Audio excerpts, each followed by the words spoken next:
ইস বন্ধু, টিয়া তো বললাম 500, কিন্তু এটা ছেঁড়া। আরে পাগলা, এই বুদ্ধি পাস না। দোকানে যা 10 টাকার সুপার গুলো নিয়ে লাগালি টাকা কমপ্লিট, চলবো নু। তাই তো রে বন্ধু, চল ভাই একটা সুপার গুলো জানতো। এ হে ভাই, আমার কাছে তো সুপার গুলো পুরো হয়ে গেছে, তবে আমার কাছে আটার কয়টি আছে, দাম 200 টাকা। ये फंस गया सीएम। এ বন্ধু কে বলে 200 টাকা দাম? আরে বোকা, এখানে কয়টা আইড 500, আর আটার দাম কয়টা? 200। তাহলে তাও তো তোর 300 টাকা আছে নে। এ ভাই দেন। আচ্ছা ভাই, এই নেন। হাই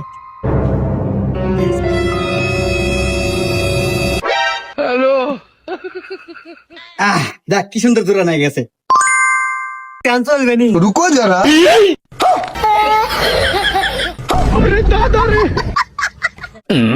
এ ভাই কি হলো?